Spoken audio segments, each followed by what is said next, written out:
And welcome back to ScavTalk, everyone. Today's episode, we'll be discussing the latest Tarkov patch and the latest Arena patch and the linking of Arena and the latest Tarkov patches. It's all coming together. Plus, we got a new trader, some new quests, various minor other stuff, which we'll get into and talk about some of the implications of these new features. So, How's it going? I have been battling with dual PCs still, oh, I'm sorry. and it's actually just like fine because I know what I need to do, but it's very annoying. Yeah. So I've been trying to set that up like the last couple of days, and I got to the point where I think the last update I was getting this capture card in, give it a test, right? Mhm. Do the test between the two, but it's a HD 60 or something, so you could do like 1080 in 60 hertz, which is fine. But it causes all kinds of issues with like two monitors.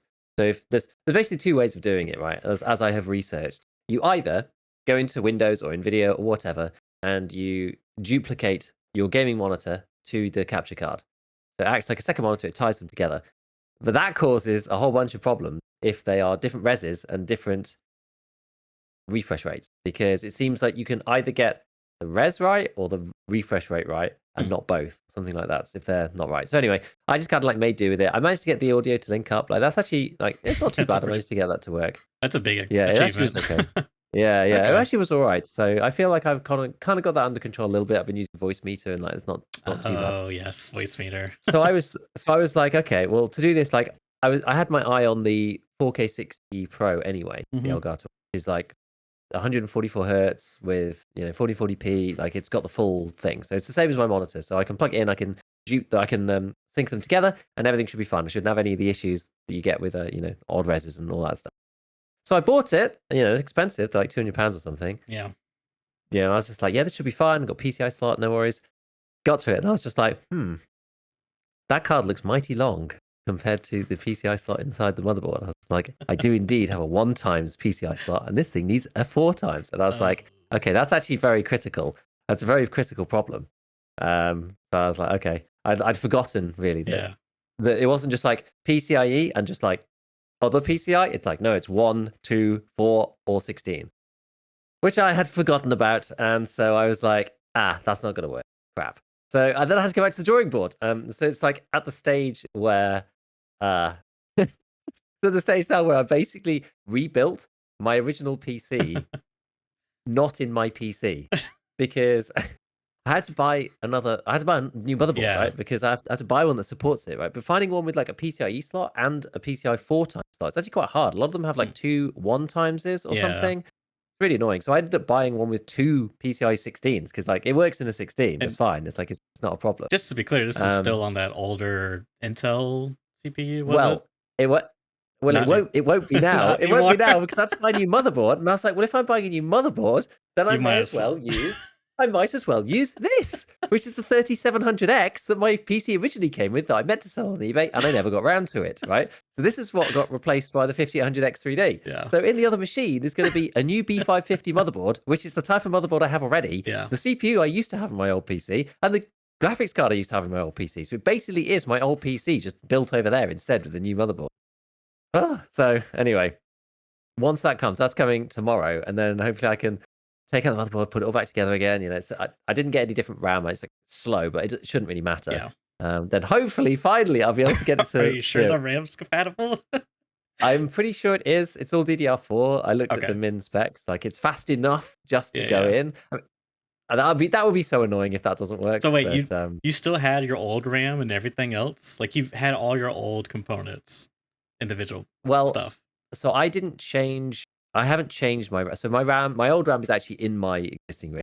Oh, okay. The one in the stream PC is going to be the one from the Intel machine, but it's still DDR4. It's just quite slow. Really? Wow. Okay. Yeah, no, I was quite surprised. So, like, the thing is, it would have worked just fine. All I needed was PCIe times 4 slot. It's the only thing I needed, but there's no way to do that without, like, I need a whole new motherboard, right? So I'm just like, well, I may as well use the better CPU at this stage, if I'm going to do that, because I already have that chip. Like, there's no point in getting another i5 motherboard at this point. Oh my god! So it's been a bit of a nightmare, but I think hopefully, fingers crossed, after this weekend, I might be able to get it all to work out. But yeah, it's definitely been a learning experience for sure. It'll be cool when it's all set up. That's funny because Oh my god. I've been doing like similar S stuff, but more software related. So I've been trying to resolve Fallout New Vegas from crashing because it's like there's also this. Remember the bug I told you about last time, where like if I crouch, the screen will like flicker gray and like Yeah. audio. Well, now it's like developed in this new form where sometimes when I'm like typically I notice it happens a lot when I open up the Pip-Boy, which is like kind of like the Tarkov, you know, uh when you press tab. What do you even call that? Yeah. Whatever. But Like inventory, like all yeah, that stuff. yeah, Yeah. yeah, yeah. And what will happen is like the animation, because it's like done in first person. It will like the screen will like go black instantly. The Pip-Boy will be like misaligned and like off to the side. And if I can still use the Pip-Boy, but I'll like navigate on the map to see where I'm at. I'm usually like in a quadrant somewhere, like just in the corner or somewhere, not where I was before. And also, it's like, but the screen of the Pip-Boy is still rendering, but everything else is like pitch black, and then the audio is just coming in through one channel. And so, like, I was like, okay, I gotta like try something. So I started like looking up how you can just like teleport to like different cells or like rooms, Okay, yeah. or like maps. And so I did that, and it would like land me, and then it would instantly like fling me back to wherever this like black ether. It was like I don't know what's going on. So that was like one issue, right? The other issues was just crashing. Yeah. So I tried resolving that and looking at a bunch of stuff, downloading. Like, it's so crazy. It's like there's like with all the different mods that are deemed essential. There's a couple of them. The main one's called New Vegas Script Extender, which I guess like extends the game's scripting that's already built in. So this gives like more tools for modders to work with, I guess you could say. And they don't just like publish experimental builds, but you can see them on the GitHub. And Okay. I don't think you can download them. But anyways, some of these like Discord servers I am, because it's like, what's causing the crash? Is it a mod? Is it this one particular graphics mod that's like injecting shaders and like adding shadows and like all this crazy stuff? Do I have like some type of conflict going on? Have I not done this properly? Counter for this setting? This, that. And then you got these other like, it's like running the game through Vulkan, through like some flip method. Like this like it's like so much technical jargon. So I'm like going through all these different things. And then on the Discord server, it's like, oh yeah, download this DLL file. It's like a pre-release that someone's worked on, but it hasn't been published. And yeah, you can like now change the heat management or something, like the memory management and stuff. Like try this, just like all these like random stuff. And it's like, oh my god. So I just started to like remove slowly, piece by piece stuff. Like Until it works, not yeah. mods, but like I just recently started removing the like the DirectX Vulkan. I can't even think what it's called, like the API that it uses for graphics render, whatever, to like the native DirectX 9 that like the game's like built to run on. But you can't alt tab with that. If you do, the game freezes. Like it's because lots of technical stuff. But Yeah. Games used to hate alt tabs, actually. I remember that, yeah, back in the day. Like you'd be scared to alt tab in really any video game that goes full screen. It's just like, no, don't do that. That's gonna cause some real problems. yeah. So yeah, lots of, and then I started going down like I was thinking, oh, maybe my GPU is getting overloaded because of all these like graphics stuff, like the shadows especially. They just like eat so much performance. Like I was Yeah. capping out 99% GPU usage, 70 degrees Celsius on my GPU. So I was like, okay, maybe if I could like squeeze a little performance out, let me try CPU encoding X264. Yeah.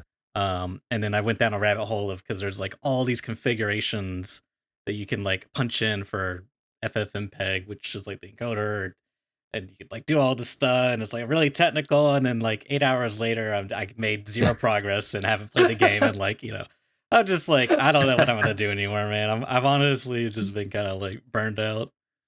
Yeah. It's crazy. One of those things. Like anything we have to troubleshoot and start pulling stuff back, it just starts to become more painful than it's worth. It's I saw someone was building a PC. I think it was Talkie actually building a PC on Reddit, and that's not on Reddit, sorry, on Twitter, and he was just like, I can't make it work, and then people giving suggestions, whatever, and he was like, in the end, like I saw the update, he was like, in the end, it was the power cable, like literally the last thing that you check, and I was like, no way, because the last PC that I built, it was also the power cable. I had that exact same experience previously, like insane. It's like plug it into the kettle and see if it works. Power cables, of all the components, you think like it's a literal wire. Like how could that be? Come out of the factory like bad. Sadly, it's probably the thing that gets cut costs the most. Just Maybe. so like Diamond does. Maybe. No, it's frustrating. It is frustrating. Yeah, so Anyway. I don't know. I might just like wipe the slate clean, like literally start over, like just erase all my progress. Minimal mods, no fancy stuff. Like I just want to get the game. Exactly.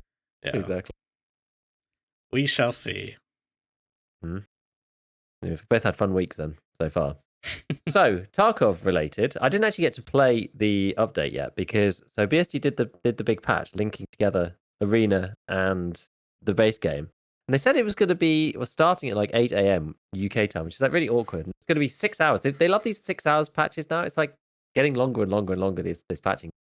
I guess it is quite tricky with this one in particular because they're trying to patch two games at the same time, and then there's like crossover between the two, getting like the two like servers, databases, whatever it is that they've got in the back end to talk to each other. It's probably quite complicated. But anyway, they didn't seem to start straight away. Like they posted notifications out at like 8:30, something like that. So I was like, well, it's probably going to be 2:30 at least then before it comes through. I'm not going to go live until they actually, I don't want to just sit around doing whatever. And I haven't got the stuff set up to play like other stuff that I want to do. I want to have my dual stream set up to actually play other games because it does impact performance a lot on other things.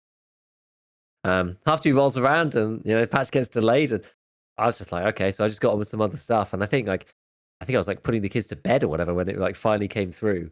I just like saw it on my phone. I was like, okay, so I haven't been able to play too much of it as of yet, but I did do the very, very first section. But let's just go through the patch notes beforehand. Probably the easiest thing just to get the ball rolling.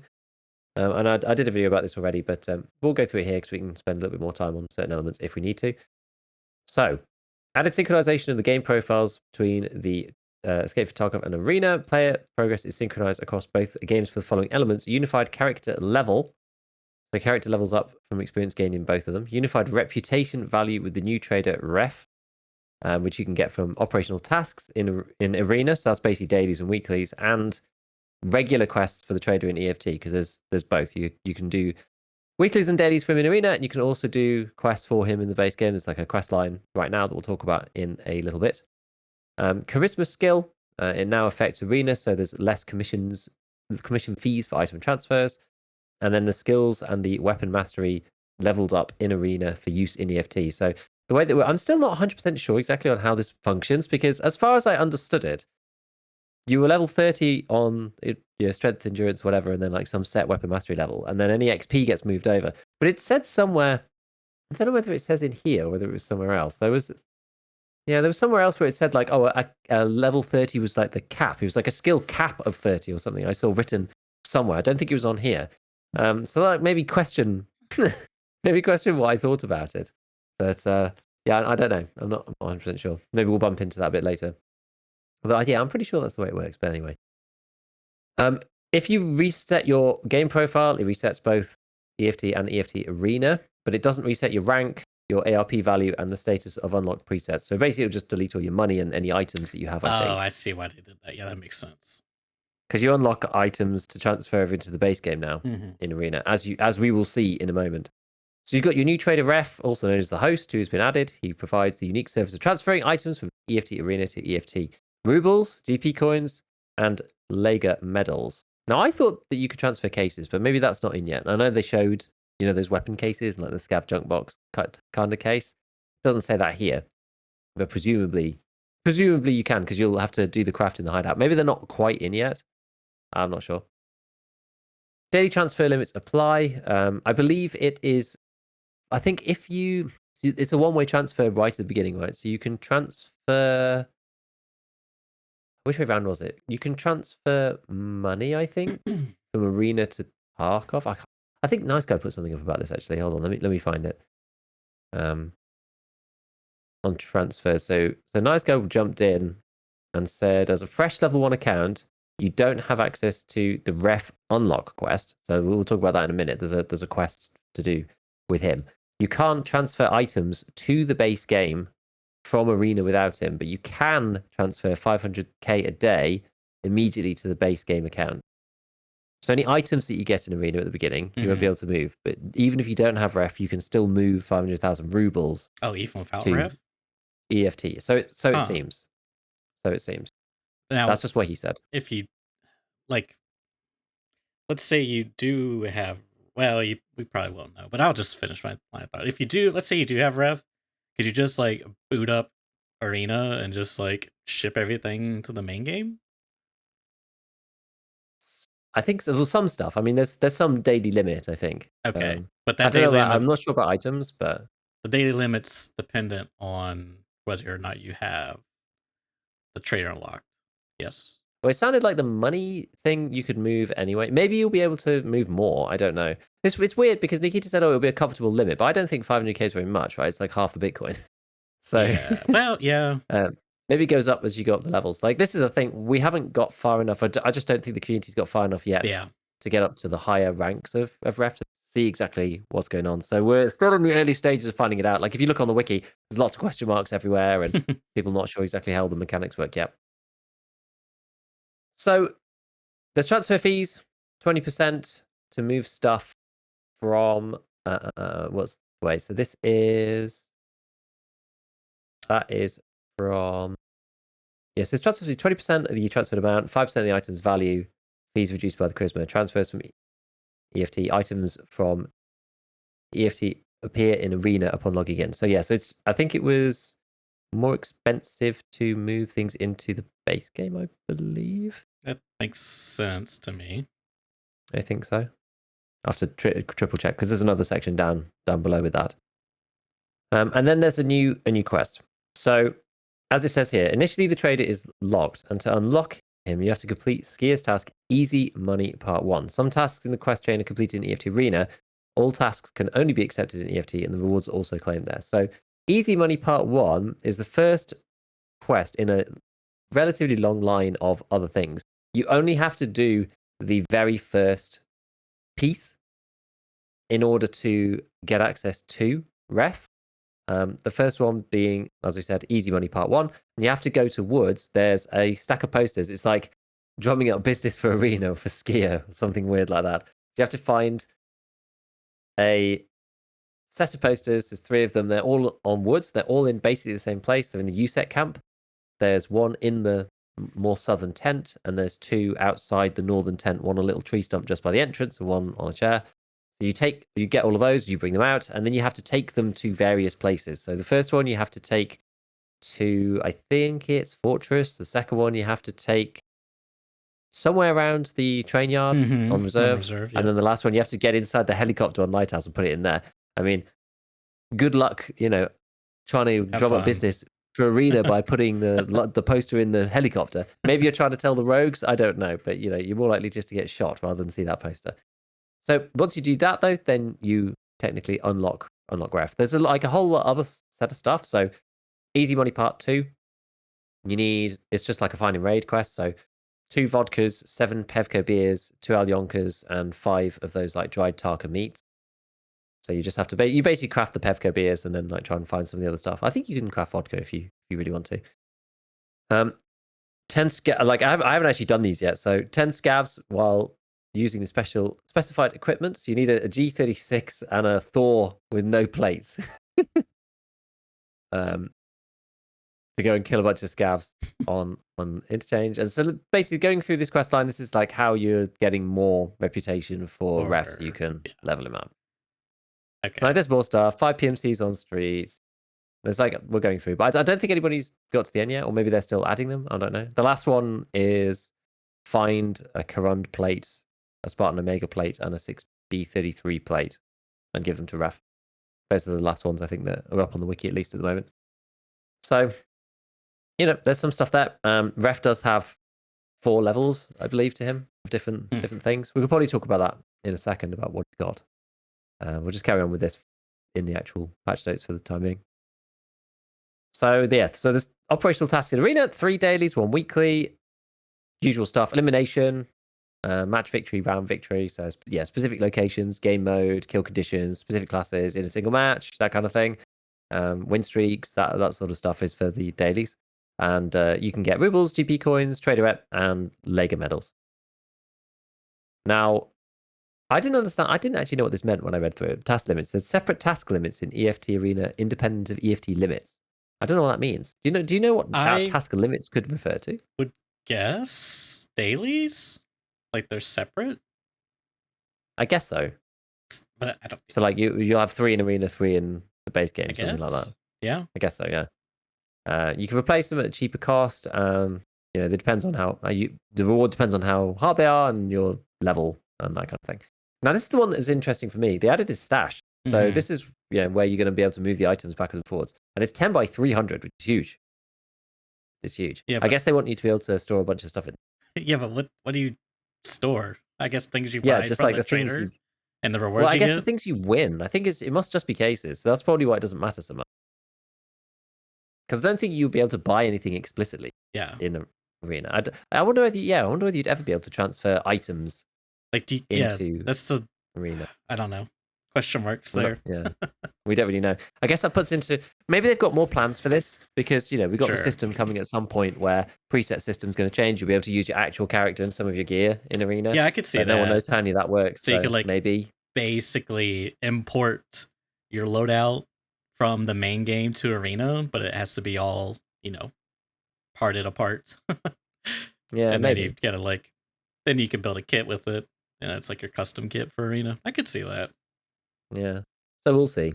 And then just a bit about the interface.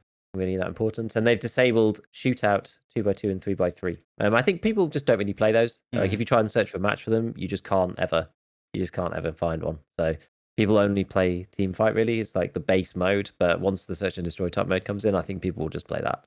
At the moment, I believe people are only really playing Last Hero.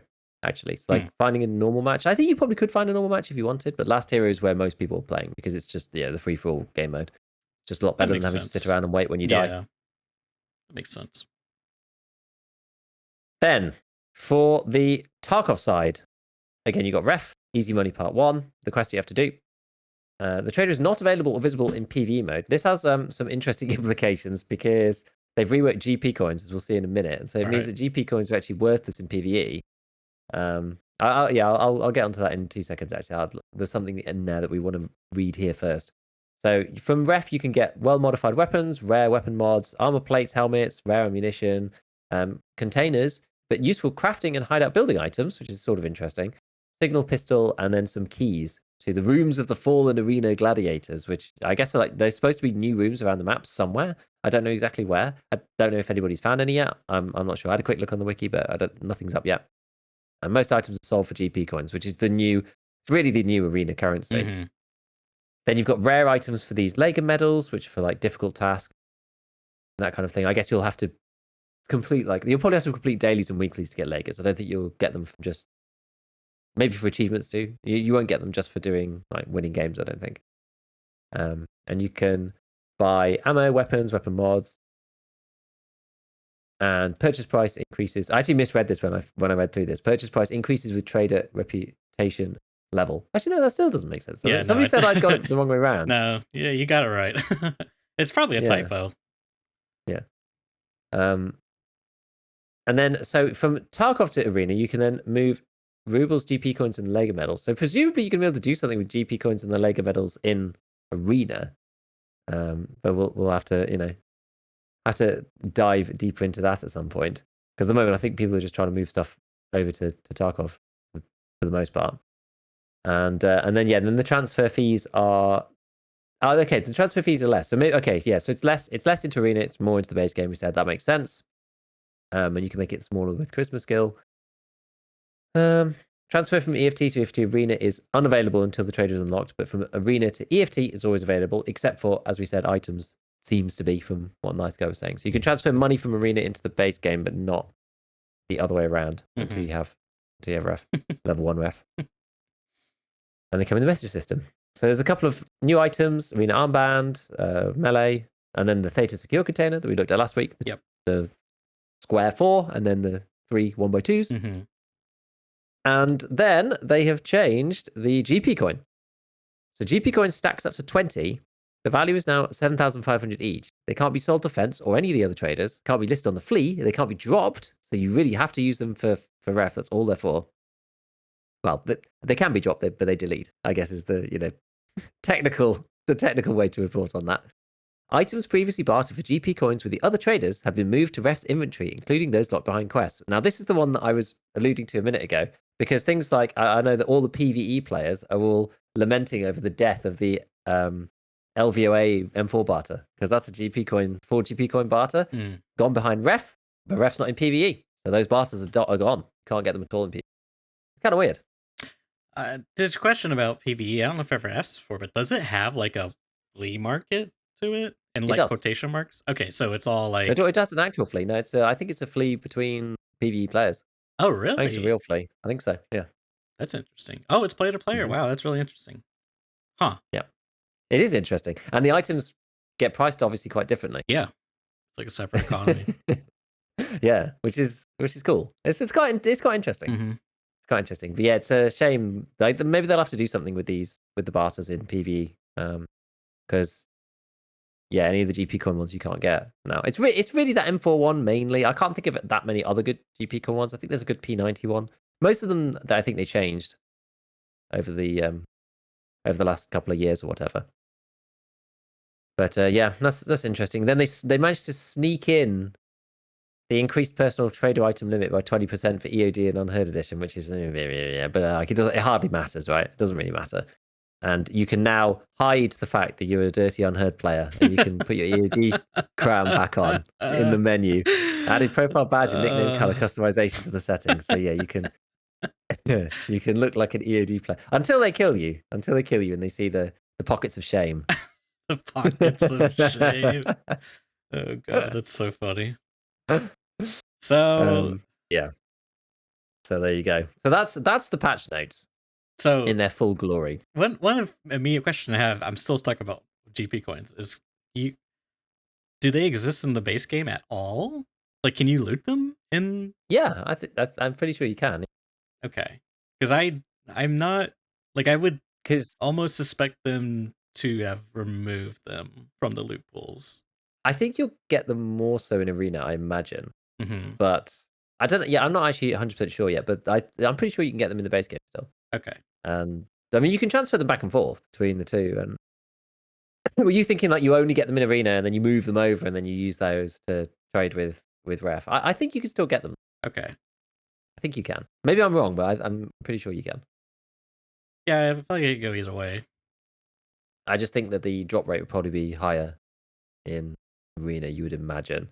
Because it's like, and now they stack up to a lot, and I think some of them... So let's dive into then the first one. This is probably a good time to do it. So Logical Solutions posted a thread of like basically random other stuff that came up with the post. So he showed a picture of the first quest, but we've seen that already now.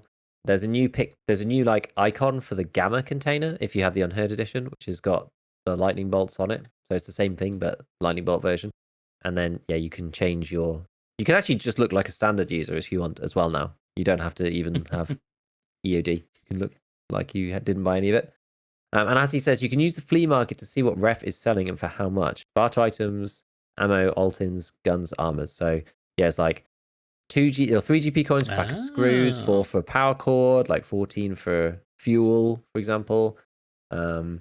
22 for ACBC rig, 20 for an Osprey, 52 for a grenade case, but 50 for an Altin. It's kind of interesting that the Altin is back in this particular format.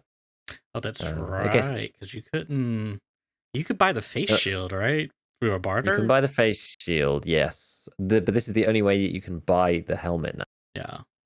Which, It depends. Like depending on exactly how you end up making the GP coins fully. Once we fully know, like then we'll have to see whether that's too much or not. It feels like you've probably got to do a bunch of work. So I feel like maybe it's okay. You know, the problem with having it purchasable for money or even just a barter is that you could just buy infinite of them if you had enough cash. Whereas like you can't buy GP coins. You have to Yeah, earn them. yeah. That's You have, yeah. So it makes it probably all right. this is kind of like an idea that I had, you know, many moons ago about balancing the flea market, in that you have your own unique flea market currency, like GP coins, and you do like a similar type of thing. But yeah, so that's interesting. So now there's like, I guess, incentive to play Arena. They're trying really hard to give you. Yeah, or loot safes, one or the other. If you Yeah, that's if you true. don't I want keep to. forgetting. I'd be interested to know if that's because I almost feel like I don't know. It's like hard to say what if you would want them to be in the base game or not, Yeah. from like a business / developer standpoint. Yeah, I think I think it does make sense having this kind of separate currency. It's quite a cool idea, right? You've got this like other Mm. currency that you earn in a different way. It's kind of neat. 6 beer for 50 GP coins. Sounds like a Mm. lot, but like then again, It does sound like a lot. they're only valued at what, 7,500 rubles. So yeah, that's the Yeah, question though. So now is like GP coins going to be more common? Because like if they're like, let's say they're like a really high spawn. I don't actually know how they handle like weighted spawns, but whatever. Let's just say they're still in safes and rare spawns or whatever. Like, are yeah. they going to be like so prevalent now? Like, you go to loot a safe and it's like It's all it's GPs. I don't usually like know. a GP coin, maybe two. That'd be interesting. It's quite funny how it says GP coin value decreased to 7,500 rubles. GP coins cannot be sold to Fence or the other traders or listed on the flea. Yeah, So who cares what its value is? yeah. Maybe it's I guess it needs a value. It needs a stated value to calculate the. The That is commission. why. Ah, yeah. That makes sense. Good catch on that. So I was like, why would that be necessary? Yeah. Yeah. Okay. Yeah. So yeah, you can buy some good stuff using this new mechanic, which is kind of cool. And well, it remains to be seen whether it's crazy or not. Some people in chat are saying like you get about 20 to 40 per daily quest. So, Oh and wow. the daily quests actually seem like quite time. This is arena daily quest. Yeah. Yes, this is a reader daily quest. So how, and they seem time consuming, you say? You supposedly. I mean, I guess it's going to depend. It's going to depend on like you and your how you play and whether you're good at Reno or not. Like I'm not actually What very is good it at though? Reno. Like get I'm like pretty 10 average. wins and on the map? I don't know.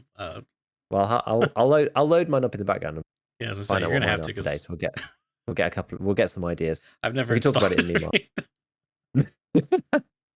Meme Yeah, I've just got to do the micro patch on it. But I think that's the most interesting part is you can buy stuff here that it's almost a shame that like this is here. This is like kind of what I thought Lightkeeper was gonna do. Do you know what I mean? Kinda, yeah. I mean, I thought it was I gonna guess be in the raid, sorting but mechanic. Yeah, like this, but this kind of thing, and not necessarily. It'd be kind of neat. It wasn't necessarily even money, you know. But mhm. anyway, it is what it is. I It think is it's what it super is. interesting that the ammo, like, are these? I wonder if these are like limited. Like, oh yeah, it does have limits here. It says 412. So like looking here, like for example, Hmm. 762x39 BP pack of 20, or 20 rounds in a single pack. It costs 4 GP coins, and your limit's 4 per reset.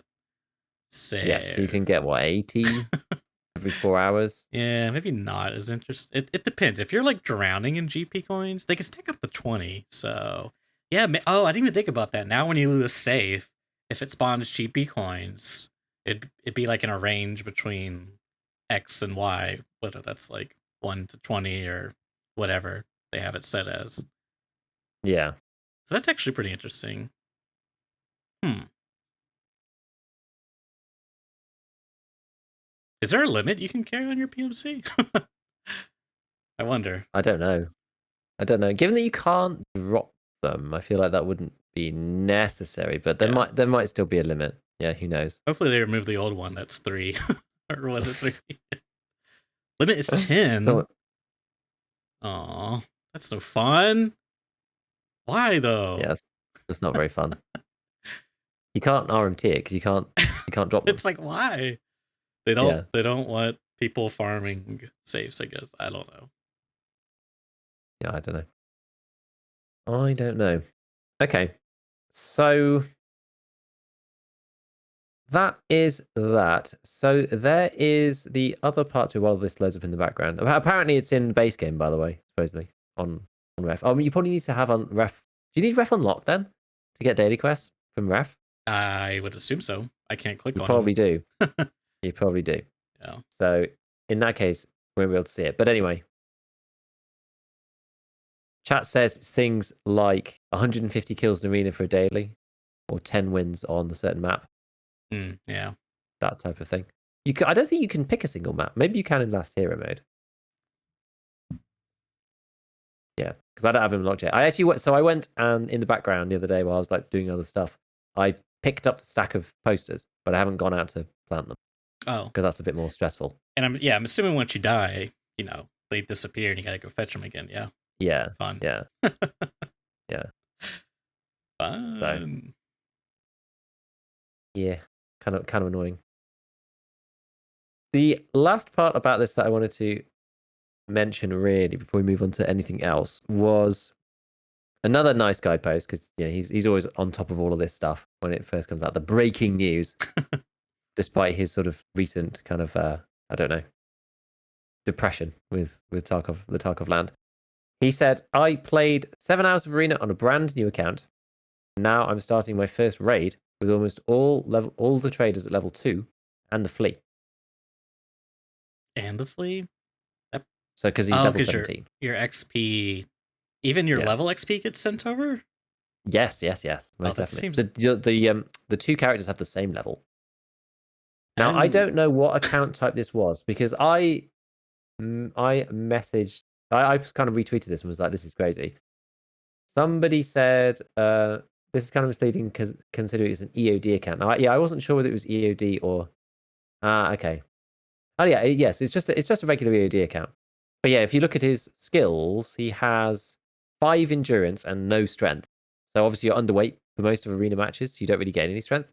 But the most interesting one is vitality of 5, Church. Vitality of 5. So all of you bozos like me out there who need to get to level 3 vitality to unlock the stupid medical center in normal EFT, if you have arena, you can now just play arena for approximately 3.5 microseconds and get to level 3 vitality. Oh, does it only take that long? No, I don't know. I mean, he said he played for 7 hours and he's level 5. Yeah, it does seem like a lot. By the time that you need to get it, is it broken? It depends if you're playing EFT itself. Yeah, by the time you need to get it, like you wouldn't need to play that much. If you play like the free-for-all mode, you probably get loads of XP for vitality. Yeah, but this I think seems kind of broken. Like not like in the aspect of overpower, but like broken as in like bug. Like is there not any diminishing returns or something? Like what's happening? Well, but each round is like each time you die, it's like the starts again, doesn't it? So you get like the skill. You get I mean, for each round, I think you get it. But yeah, it's crazy. They've apparently played free-for-all all day to get these. So you would get the bonus, 130% bonus each round? Just constantly, every time. Yeah, and in the free-for-all, you just literally respawn. That's really busted. So, broken so like and busted. Level 5 endurance, level 5 vitality, level 3 stress resistance, level 2 health, level 1 perception, and level 17. I mean, in 7 hours. The new wipe day meta is you install Tarkov, you install Arena, you play Arena for 3 hours, transfer everything over, then uninstall Arena and play Tarkov.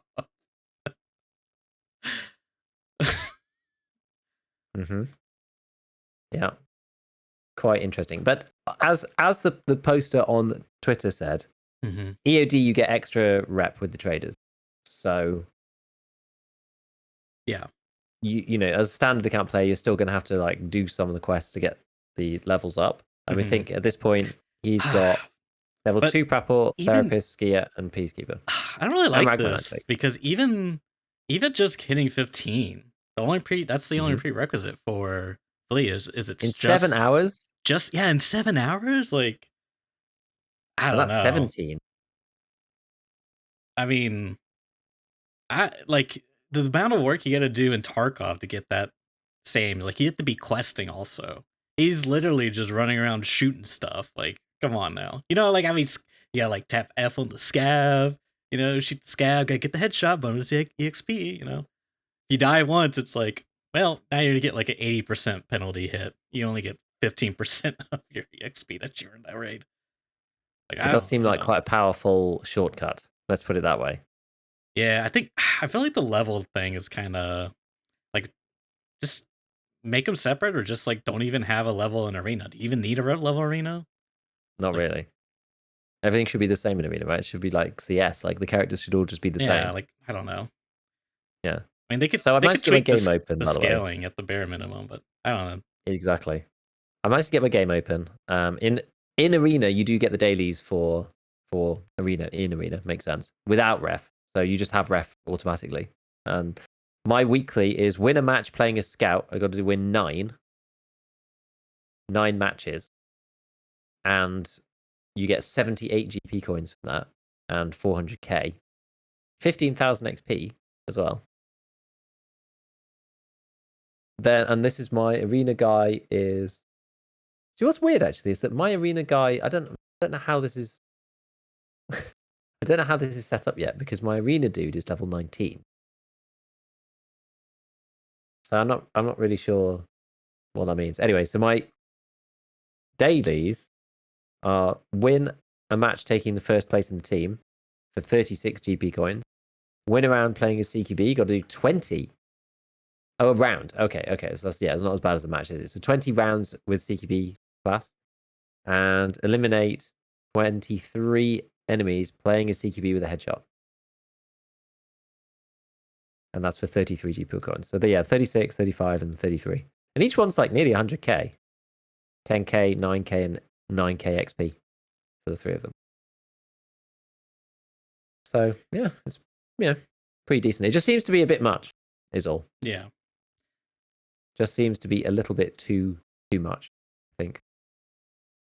So interesting comment chat made in this sort of like tongue-in-cheek way. A lot of people hate questing though, so this will satisfy everyone. Jumping back to like the idea of you playing arena to like shortcut your progression in the game. Mm. Which like I think there's some truth to that, like namely for the flea market. Obviously, if you want to level traders, you're gonna have to do some questing at some point. But it Yeah. kind of reminds me of the old days where the flea market was an open market and there wasn't any like restrictions. And the game was like a lot more accessible and like approachable and like casual simply because you could just like do various stuff and like generate money fairly easy, and it was a bit more less gated in a lot of respects. Whereas now it's a lot more gated. Like the flea market got moved up a bit, etc. Traders got Fountain Ray got introduced, I should say. It was like a lot. Like even back then, you could just buy quest items. Back in the day, it was kind of crazy. So Mm-hmm. I don't know. It's kind of interesting because I think I kind of, if I'm like making a lot of assumptions here, but I'm putting the pieces together. This could be more like a gateway for, you know, gamers who don't, there's a certain type of gamer you gotta like, for Tarkov, it's like usually like the test, the technical test or whatever is what's gonna break the camel's back is like either pocket watch, and if not pocket watch, then the delivery from the past. Like one of those Yeah. two are gonna break you or make you. So make it that far, there's a good shot you'll make it to the end. But anyways, so yeah, this kind of makes it where it's like a lot more. You could just like grind arena for a bit, and then you're leveling up. You're getting all these skills leveled up. Hop on a Tarkov, it's like a bit more easier. Oh, I got the flea market. Let me go grind some money. Come back. Maybe do some more challenging quests. Oh, I died. That sucks. Let me go back to shooting things. So, I don't know. I could kind of see see something there. I don't know if I necessarily Mhm. like it, but I could see what they're Yeah. doing Yeah, it's potentially. weird, isn't it? It's like the alternate path for people who it feels weird a bit. Like there's an alternate path there for people who just don't really want to engage with, the limitations that EFT puts on you as a player. It's Hmm. like, oh, I just want to play it as an arcade game, so I'm just going to go and do that instead. It's like it feels a bit strange. I'm not saying necessarily it's bad. I'm just Yeah. not sure quite where I'm like, oh, is this like gonna ruin the feel of the game? Like, is this gonna be if it's like the new meta strategy? Do you feel like you kind of have to do that? But yeah, it's good to have two routes. I think it's good to have two routes through to doing this stuff. Yeah. Yeah, I don't know. I mean, I kind of like posed as a joke, arena pay to win, but I don't know. I do feel like there is some, at, from these very early impressions, I do feel like there is some marginally significant advantage. I don't know, like 7 hours. Do you know how? Like, it takes me like 2 days to get Vitality 3 grinding Shoreline. Like, maybe not It's 2 days. painful. It's probably like a whole. It's like once I get to the point where I need it, it usually takes me about 4 to 5 raids, like specifically Wow, training, that's which is a crazy. lot. Oh Yeah. yeah, but it varies depending on, like, if you start at like 2.5 vitality versus like someone starting Yes, at I think. 1. Yeah, like I think I started at like 2.3 or something. It still Mm, takes a long time. Like takes a it's long just time, yeah. you don't get that much per raid, And you're you like, know? you get to like quote unquote play for like 5 minutes and you go AFK for 10, and then come back play for 5, go AFK for Yeah, 10. it's very painful gameplay. It's awful. Whereas like arena, you could. I hate this because it's like, oh, we could make an interesting game design, or we could just sell you a different product. I I know was that's I know literally that's not what's happening, but that's what it I feels know. like. I was literally about to say the same thing. I was like, we could fix this terrible piece of, this game mechanic, or you could go and play the other game that we're trying to desperately push, Yeah. you know? And I don't think they've thought that far ahead to the No. implication of vitality. But No. it's just another one of those things where I mean I'd be again, it's shocked if the they actually crafted yeah. that. Yeah. I mean, there's a very specific subset of people who have that problem as well. Yeah. Yeah. Oh boy, I don't know. I don't know. It's interesting. Look, it's interesting. I think it's fine to have in there. They're probably gonna have to balance it. Yeah, Probably, that's what I would say. Tweak it just a bit, slightly. yeah. Probably too much in terms of XP. I think versus doing stuff in the game. Like XP is like the real. That's really the Tarkov grind, right? XP. I said it for ages. XP is the real resource in Tarkov. Money is secondary. XP is Mostly, really what you yeah. want. Yeah. Anytime you get the opportunity to pay money to gain XP, you usually do it. Yeah. It's the one that's really restricted. Mm-hmm. So especially up to 42 at least. Um. So Plus, you're yeah, having like, like a big shortcut is yeah. you get rewarded more for EXP, arguably, because you unlock assets, or what is it, traders, hideout, whatever. Like, you just unlock, Mm. you. I don't know, like, Like stuff you couldn't do, right? yeah, yeah. And like, technically, you get stronger via skills, which is like kind of crazy. I mean, he already has 5 endurance. I don't know if that's like a lot necessarily. 5 vitality is insane though. That's like Yeah. so much compared to what we're used to in base Tarkov. Like, that's a lot I mean, I don't even know what my vitality. I mean, my vitality is probably not very high. in the game currently. Yeah, Yeah. like I'm gonna reopen it up and check because I'm very interested. Actually, you could probably check on that dodgy website, can't you? That dodgy website. Yeah, you probably Maybe. can. Yeah, I think it's still open. That. Oh no, it says profile not found. Maybe it doesn't work. Oh well, I'll open up the game then, and we'll see. Very very interesting. Very very interesting. Yeah, maybe that is the wipe day meta. This is the thing, right? This is the thing that I said to you last time, is Hmm. that if they put stuff behind, like gated behind arena, and they put alt-ins gated behind arena, or items, or cool stuff, or whatever, people will play it. They will go and play Maybe. it. They won't be able to help themselves. I don't know. Some people won't, but a bunch of people will. I have guess what my vitality is, George? I want to say it's still 3. It's not 3. It's not 3. Okay. 4. Not 3. No, no, it's a little bit. It's 11. Oh wow, that's a lot. Okay. I mean, it's not that much. I mean, It's to not me, that it's a much. lot. Okay. Sorry But, if I that's mean, even insulting. still, Sorry. but 5 after 7 hours Mhm. versus 11, and I've played the whole wipe. Yeah. I You know just what I I mean? don't know. I don't know if I've ever like. The XP does scale though, right? Because it's like you need 20, 30, 40, 50, 60, Yeah, it 70, gets 80, harder. 90, Yeah. and then 100 from then on. So, it's getting to 5. Getting to 5 is not not that difficult, really. Like, yeah, it's probably only like 2.5 real levels, full levels after level 10, Mhm. I think. Something, Yeah, I'm curious to see what mine is. you know. Very, very interesting. It's also just like a Very in stat that I never look at past the requirement. It's like Yeah, so because it just irrelevant. doesn't no Yeah. one ever yeah, you don't need it for anything. Yeah.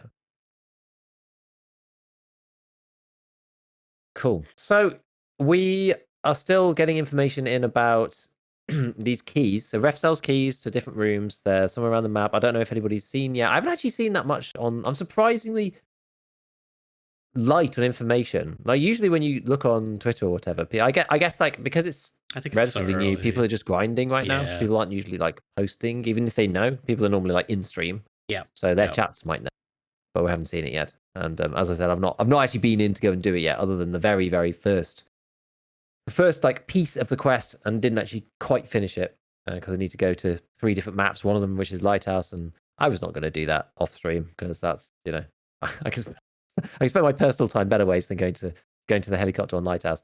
Chat can enjoy watching me self-flagellate myself doing that, in real time, live on the Oh, big screen guess at how some much point. vitality? How much vitality do you have? Guess 7, 12. 12. Oh, yeah, so it's kind of the same. That's kind of crazy, actually.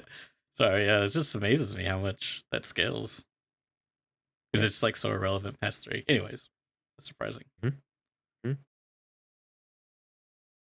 Cool. So I think that's it for Arena Link so far. There'll probably be some more stuff next week as people get through more parts of the quest line. Presumably the end of the easy money quest line is the theta container, presumably. But I don't think anybody's got to the end of that yet. Depending on how hard it is and how long it takes. I mean, I think all of the stuff so far that we've seen, you just do in normal Tarkov. So it's got nothing really to do with it. Hard to know yet exactly whether that will come through or whether you can just do stuff in normal Tarkov and get theta container. Like, if it's all, it'd be nice if it's all in the base game. To be honest with you, Yeah. that'd be kind of cool. And then people can get this like 10 slot case. That'd be kind of fun. Yeah, I should. Yeah, I'm gonna have to start grinding that. There was a couple of other little updates here and there. One being there was a picture of the cultist jacket posted by Nikita. I don't know actually if it's in already. Is it in now? In this page? Like I don't have unheard, so I can't actually tell. And so you can put the hood up and down on that thing, which is kind of neat. And then he posted another one basically saying, which do you prefer? Or he just said choose, actually. It was just a poll. G3 or the FAMA. And lots of people loving the G3. I was enjoying the strongest impression I have of the FAMAS is from like Metal Gear Solid 1. Because it's like Ah, the main assault rifle that you use in MGS. I didn't know that. So it's one of like the first assault rifles that I kind of like saw in a Mm-hmm. video game. Actually, I remember playing Metal Gear 1 on my uncle's like PlayStation 1 when I was like a kid, basically. And it was crazy, right? I'd never seen anything quite like it. I want to see if I've got a picture. Oh, he's got info in that one. That one. I can't remember whether maybe you could swap around between the different ones. Actually don't remember that. Maybe it was its own separate weapon. I thought he was the one that you used like the whole time in the game for some reason. I'm I not don't know. sure. Like I have a similar story. I played it as a kid. I think it was my uncle's PlayStation. Well, I think it was a PlayStation 1. I'm pretty sure. I don't know. Yeah, it had to have been, obviously. I But sent you a picture on Discord. Funny looking back. let's They see. had that like cool mechanic where when you got to the end of the mag, there were like 3 traces. When you got to the end of the Kind of mag, there were cool. 3 Yeah, they had tracers. like Snake had like 3 traces in the end of the magazine, Oh, like so 3 you would red know when traces. You it could was tell like when you were running out. out. Yeah, Huh? like the first, obviously the first time I'd ever seen that. If you completed the game, you get the bandana to give you infinite ammo, and you could put your mag down to like the last 3, and then put the bandana on, and then you could shoot traces like forever, which is kind of fun. It, Just like stupid stuff. It was cool. Like you could run and shoot at the same time in MGS1. Like it was actually really really neat. Like some of the controls like super cool. yeah, I need to play. I don't even think I've ever played, like, actually sat down and play a entire Metal Gear Solid game. I tried to Really? play. Yeah, I tried to play 3 or 4 on the PS2 recently on an emulator, but like it wasn't running good. So Uh, plus the is 3? Is controls it the are. jungle one? Is it the Yeah, jungly one? yeah, yeah. That one's actually quite good. Quite like that one. Mm, The first one is iconic. I think I yeah. like the first one and the third one. The second one's pretty decent, but I have a friend who's like, he just played the second one so much. Like he went for like all the achievements, like knew where every guard was, like got every dog tag from every guard. Like it was insane. But MGS one is like a real classic for me. It's just like that thing. It's hard now, right? Because I played so many different games, but like Mhm. back then, you seeing like game mechanics for the first time ever. It's Yeah. just like there comes a point in your life where you're going to have to see a C4 blowing up a wall, like, and that was probably it for me, right? It's like Yeah. it's one of those things. Like you after you've played so many different games, there you've kind of seen all of them. Like, yeah, there's new Yeah. stuff and there's novel things, interesting things, but it really takes something special to be like, oh wow, this is actually quite novel. Like most of the stuff is very tried and tested. So those old golden days of gaming they're very fun. Yeah, it's interesting They're very too fun how to us all. much, like, hours sink into those games. Like, I I don't know if it's like because they're like some of them are like relative. Like I used to play a lot of Ratchet and Clank on the PlayStation 2, and I played did so many playthroughs of that, and it was like, man, that thing's basically just like a basic third person furry shooter. Like at the end of the day, but like it was so good. I mean, it was funny. It had like a funny quips and gags and goose, but yeah, I don't know. It's interesting because like the mechanics for today's standards, you know, pretty basic, and even then, I don't know. It's just a fuzzy little IP. Was that it? It was just a young I guess like child. also you didn't really have much choice when you were a kid, right? It's Because like you true. kind of just Yeah. had the games that you were bored. You didn't just have Steam. You can download any game whenever you like. Yeah. It's like, oh, have we been to the game shop, bought something new, for the first time in It's whatever. So true. like, Yeah. and you've got tons of free time. Yeah. So you just like play those things. So yeah, like Final Fantasy 9, I played that like so much. I played it so much the counter rolled over 9999 2 times. And it goes What? different color. Yeah, I've got like I mean, I don't know where it is now, but I've got a save file with like probably a 230-hour Final Fantasy 9 playthrough. Wow. Like getting like all the characters level 99, like all that stuff, like stupid stuff. But and that was, I mean, we say that though, but like 230, 250 hours sounds like rookie numbers now. You know what I mean? Like, so I don't know. Maybe it's a perception thing. Yeah. But when you think about like it's a single player game, that's kind of the True, also context I think of. Whereas like true. now, sometimes I'll play single player games and I'm bored within like 2 hours. Which is really bad. I hate that. Like I don't Yeah. know. Maybe games have just like you know, that's all like elevate or not elevate, but like the expectations have just like increased Hmm. over time, and now it's like if the game isn't manipulating my emotions to play the game, then it's not a game worth playing. Yeah. Yeah. No, it's crazy. Where's the loot Crazy. box? Gosh, get me addicted to your game. Exactly. Unless I'm getting the dopamine Yeah. high from some like borderline addiction mechanic, then we don't want to know about it. We did it to ourselves, guys. uh, We did it all to ourselves. Okay, so outside of all that stuff, the boss event is still going on until the 9th. Unfortunately, I don't think they moved any maps. What people were asking for, that it was like, Kitty Post saying like, "How's the event?" And everyone was like, change the map, please? Like, it's really good, but change the map. And he went, we're extending it until the 9th. And everyone's like, oh, Shoreline. And it's just still Shoreline. So it's on until the 9th. Sure, by the time you listen to this on the pod, that'll be probably the previous day or something. I did go and play a little bit of it. I wasn't that interested in playing the event particularly. It's not really like my kind of thing. Like fighting bosses is not, I don't know. It's okay, but it's like its own thing. And Shoreline Resort is like, again, it's its own thing. But I just had a little quick go at the end of one of the streams. First one, didn't even get into Resort, just died. I killed somebody and then somebody else killed me. And then the second time I took chat's advice and went in through admin, which was actually a much better way. And that was actually quite good. And I took the SVD because I thought that might be decent depending on whoever I'm facing against. High damage, high pen, got loads of BT rounds. Yeah. And I actually did all right. I ended up killing. Who did I kill? So I killed Vishala at the start, then Colin Tai out to the back. So I went into admin. Left was Vishala, the right was Colin Tai, who I killed out of the top window.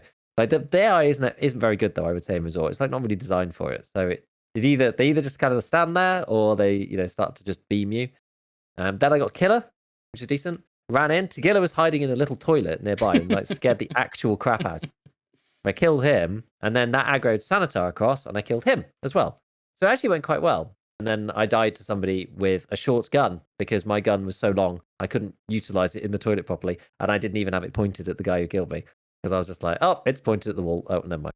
But in Tagilla's pocket, he had a blue card, which is the first coloured labs card I've ever received in EFT. I know the born rates are much higher now, but it was the first one that I've ever had, and that was worth 5 mil. Not that we need the money, but that was nice to have. And because the new finally made system, I could put it in my pocket, in my thick case, and just be like, oh, we'll just fight this guy. Because it doesn't matter. I've got the blue card anyway. I'll sell that on the flea no matter what. The thing that's probably more valuable was the killer helmet. I was like tempted to take the killer helmet out because I was just like, I've got the quest to do, but I was like, actually, you know what? I don't care. I just don't care enough about doing all the quests, and I'm not doing Kappa, so it doesn't really matter. Enjoyed the raid instead. Were you like, which is, I think was better. Were you like thrilled at all about it, or was it like poggers chat, or was it just kind of I think because of the amount of money that we've ended up with at the end of the wipe, like yeah, and the fact that the card color, like if it had been like 40 mil, I'd have been like, oh, that's pretty sick. But the fact that like I have 170 million and it's sold for like after fees like 4.5, it doesn't really move the needle. So it was good to get. I actually was more excited to like see the first labs card than I was about the cash. But, did you survive?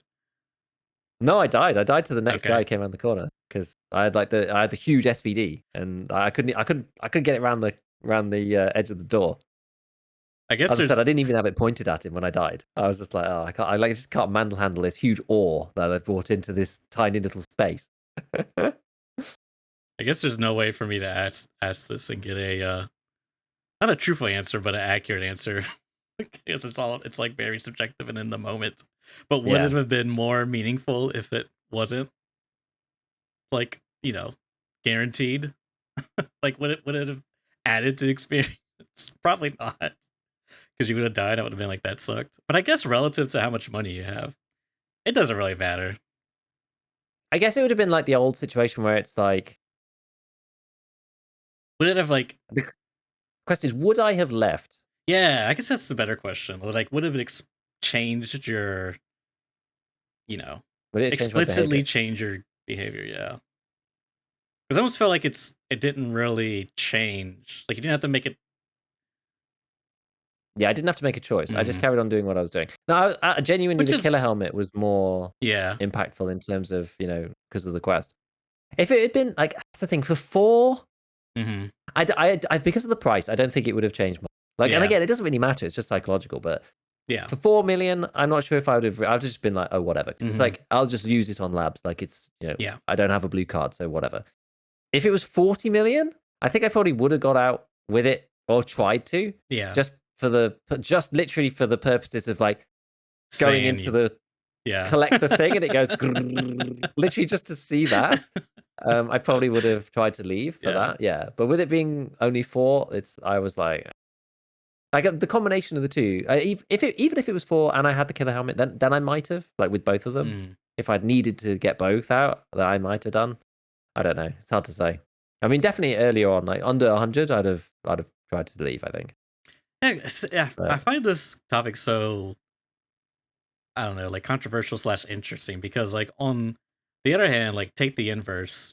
We were talking about the new quest line and how you got to get the magazines, and then you got to take them, and then to the other map, and if you die, obviously you got to start all over again. Which is like kind of the same aspect when we're talking about like this yeah, blue card situation, and like I don't like those quests, but it's like, do they add stuff?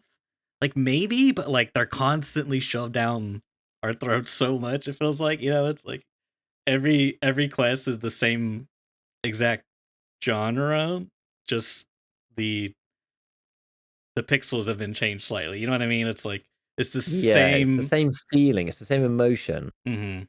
It's the emotion of like anxiety and like not wanting to have to do it again. Yes, that's the That's the that's the thing. worst part. That's the thing, right? And it's just kind of like, yeah, if you die, you lose your gear, and then Nikita stands over you, being like, "You got to do it again, bitch! Get back to woods. Go get the magazines again. Do it Yeah, again." but That's how it feels. sometimes it adds to it though. It Like, definitely adds because it adds that tension.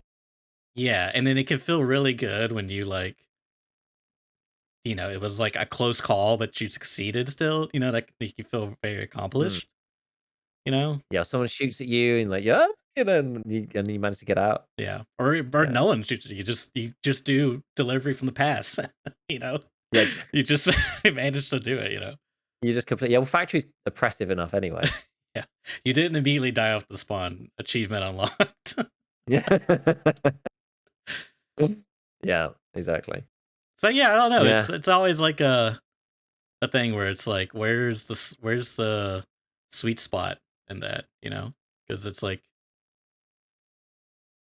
I don't know. It's just because I would almost say like, well, why not just make quest items containerable? It's like, what's the difference? You know, would that like yeah. would that be enough of a quality life thing to like be a net positive? I can't really say for sure one way or the other. Yeah, I know what you mean. I feel like it's good to. I actually think it's quite good that we've got two levers to pull. Now we've got Hmm. like money items, of which if they're very very important, like you can't put all of them in the pocket, but just like really big ones you can. And then you've got quest style things, which yes you need to survive and leave with it. I feel Yeah, like we've got now yeah. got this differentiation between the two, which is fine. And yeah, I don't. I like. I'm kind of with you, right? You lose something by not having to get escape Well, it's with a it. trade off for sure. But yeah, it's a trade off. So Yeah. you gain something else, which is a bit more comfort, or like you actually get to enjoy the rare thing Hmm. without worrying that you're going to get like a cheater kill you on the way out and stuff like that. So it's and that's what would happen if you had, or just even frustrating death or whatever. Like Yeah. that's what would happen if you had a locked secure container. For example, you couldn't put anything inside. Everything would become like a quest. But the PvP guys have forever argued that it makes people leave a raid early, which it does, no doubt. Um, but yeah, you lose a bit of that tension for those types of items, Yeah. but you still get it for all the quest stuff. And as you said, right, it's the same emotion over and over again. I have to leave without dying. I have to leave without dying. I have to leave without dying. So we probably have enough of that anyway. Yeah. We don't need to add it to all items as well as all quests. It's not. It's probably maybe it's too much. I think it's good. I think it's a good combo. We'll see. We'll see. Okie doke. Um, I think that's everything going on right now in EFT land. I don't think there's anything else. Have I missed anything? Is there anything else going on? Not. Oh, the one thing I just. Oh well, I have one question for you. Two things Hmm. I'm remembering now. Which did you vote, Giga? G3 or FAMAS? I voted for Mast for the MGS All right, link. let's I do. go. Let's go. Just I had to think, verify. I think, I think for me, the G3, like, I don't really remember using it in any games in particular in like an iconic kind of way, The only one really. I recall is Modern Warfare 4. Call of Duty 4. Modern Warfare. Yeah. The 2010 version. The original one. Yeah, yeah. Yeah. I don't think I even really used it that much in that game. Yeah, I think it I think that's was the thing. Like, only in single player, if I recall. Might be wrong about that. No, maybe it was like full yeah, auto in single player, but semi-fire in multi. I think that's more accurate. I don't remember. I used to use the 74U Oh in yeah, multiplayer, classic. like constant 74Us, my absolute favorite. And so yeah, I don't know. Like, I don't really have a big like. As I said many times, I'm not really a gun guy. So Yep. if I've not had a formative Mm. experience with a particular weapon in the game, then it doesn't really mean much to me. Whereas like the FAMAS, like, so I have like two cool things with the FAMAS, like the one being MGS, being like, oh, Metal Gear and Solid Snake and that. And then the second one was one, I can't remember where I was exactly, but just like wandering around a French airport and just like, Hmm. doing whatever, paying no mind to the world around me. And then I suddenly look up and there's just like French military police walking through, all with FAMASs, just like wandering through the airport. I was just like, oh hell, that's sick.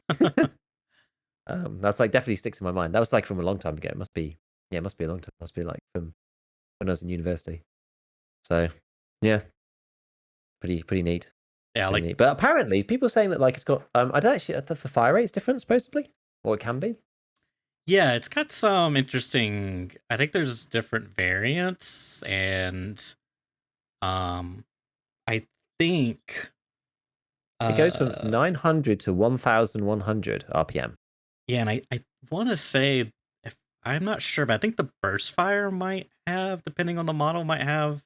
Because I think the original FAMAS was only burst, like the Is it just F1. 3 and single? I don't Yeah, remember, yeah.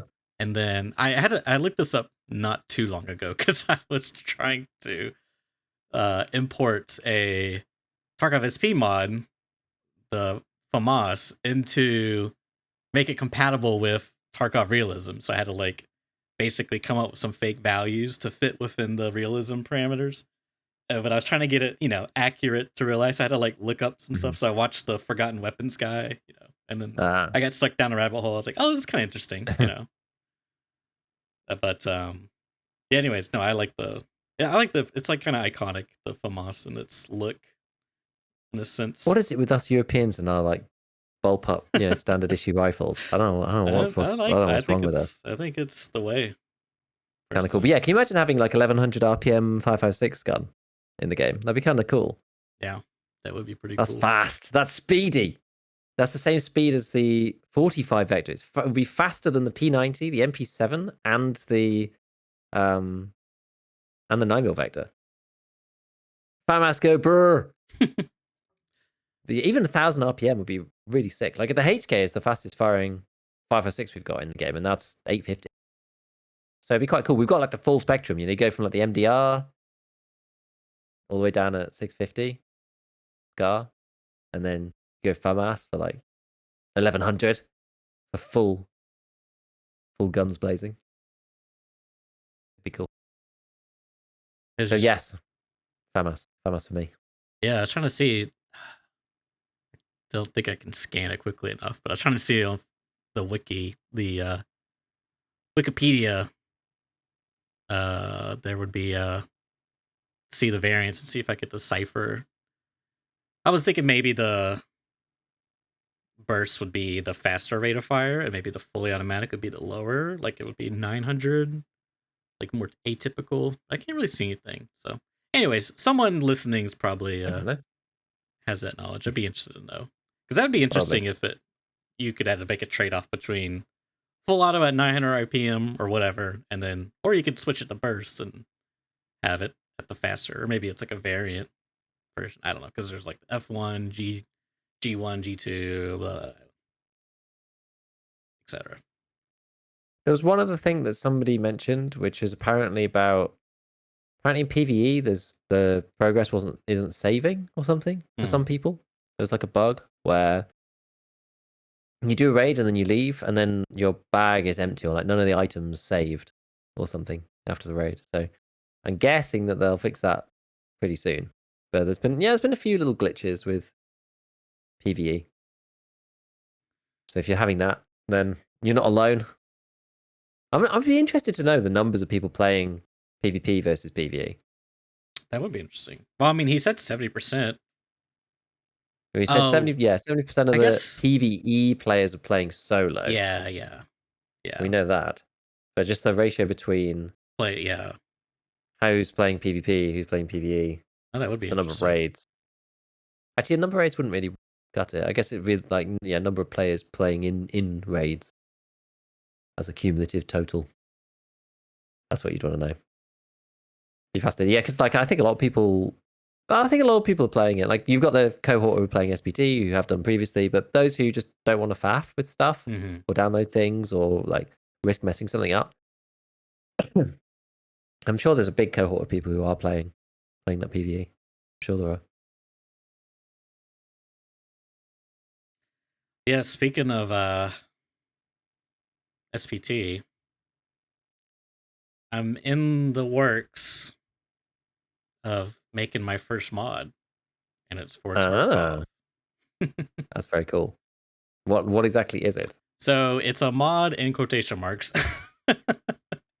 And it's essentially, since it's funny stories, I actually kind of started working on it, but it was more like prior to the second time around, but it was more just a mm,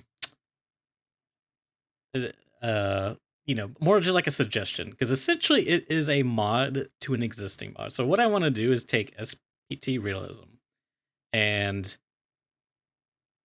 basically adjust the economy for it, because it just copies over the existing. Like there's some economical changes and they're like optional. Like I think one or two is like you can set it to where, I think by default on, but you can set to where loyalty level of certain items, like let's say the a flashlight on like level 2 mechanic, for example, you can have it set to where it will, every reset it will like fluctuate randomly, or it will stay the same.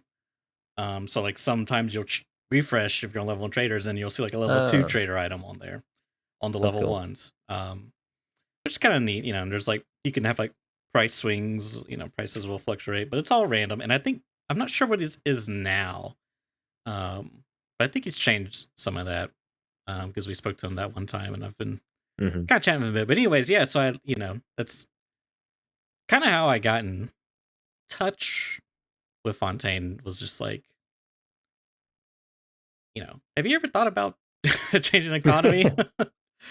Because yeah, looking at it, I was like, man, this is just like, this is a lot to go over. So I thought about how to do it efficiently, which is extract all the data and import it into Excel spreadsheets. Because man, doing it like manually by hand is just so painful, because that's how I was Yeah, it's doing it not workable originally. really. Yeah, it's just too much. So I need to like, I I gotta find like something on GitHub. Probably I've been I've been using GitHub a lot, and I've been learning how to interface with it more. Mm-hmm. It's actually pretty interesting, but it's definitely like, I get the sense that it wasn't designed for normal people. Let's just put it like, definitely meant for developers. It seems I like, get the sense of that every time I go on it. yeah. So I'm just like, where's the download button again on this thing? Like, But it is interesting. Like I'm starting to see more. I'm like, oh, I understand kind of like why this is this way and stuff, and like it's kind of interesting. Like you just see the raw code and edits, and you can just see what changes were made over versions and stuff. And mhm. it's kind of, I'm starting to get it. But anyways, don't know what's going with that.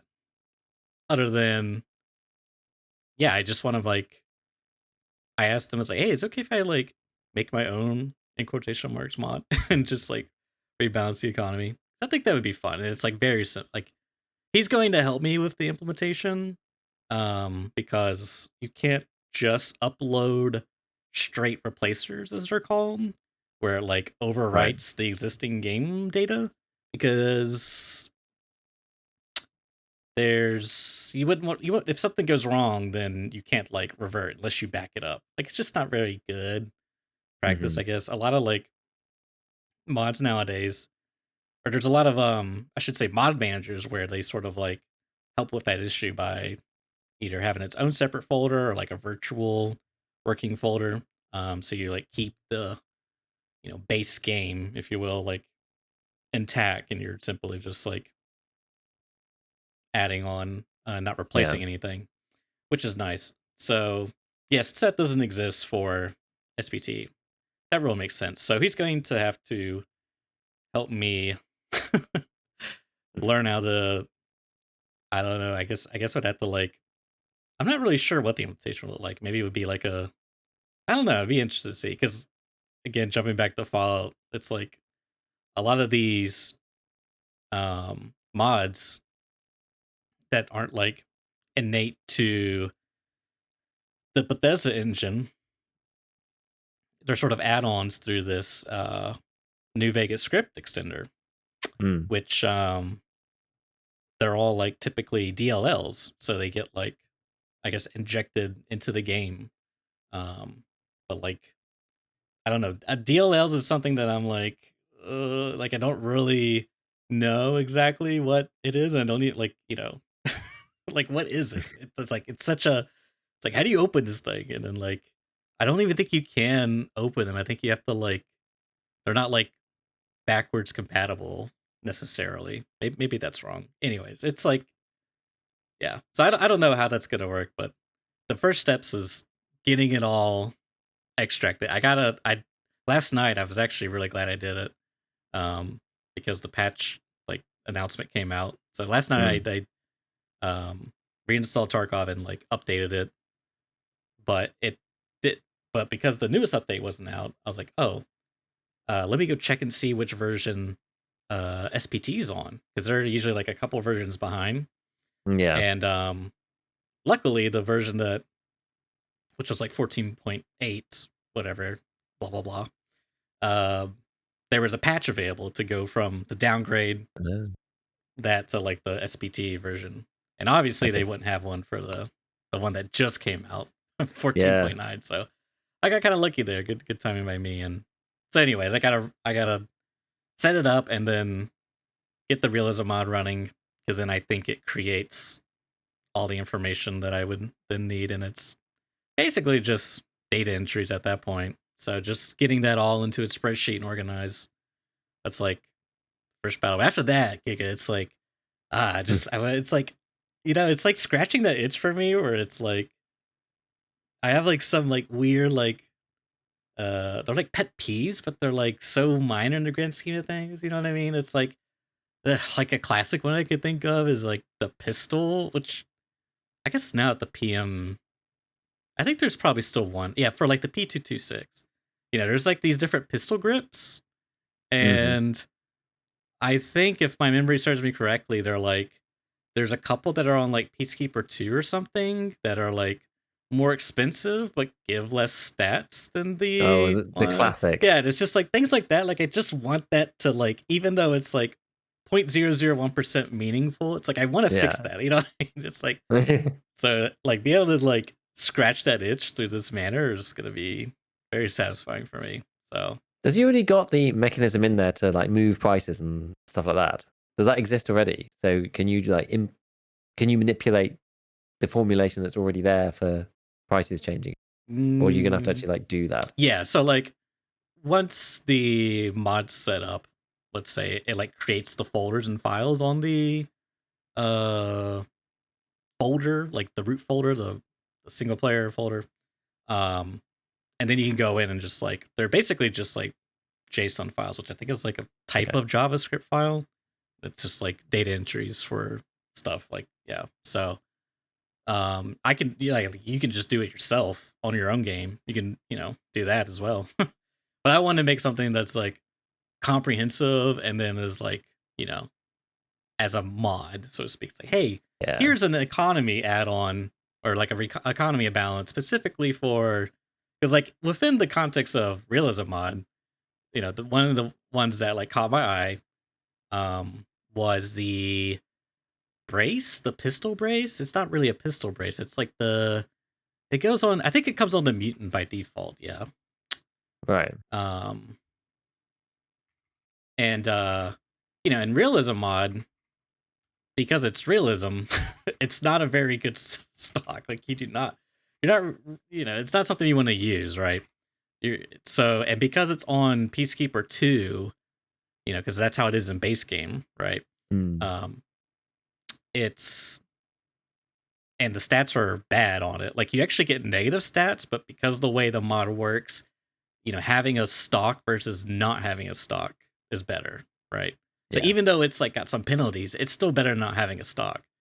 But Mhm. because it's on Peacekeeper 2 and it's more expensive than the stock import stock, it's like really bad. So I want to like readjust it, like move it down to Peacekeeper 1, and like make it cheaper. It's like, it would be for those scenarios where it's like, oh, I really want to cheap out and buy this pistol brace essentially for this gun, that I found in raid or whatever, whatever the case may be. But at least having it there for the 1% of the population, the less than 1% that's ever gonna run into that thing. But yeah, that was just like these are It's nice to have rebalancing. it comprehensive. Yeah. Yeah, It also it's useful for like the base game as well, just so that you've gone through every item and you can kind of like highlight the sort of discrepancies, if you know what I mean?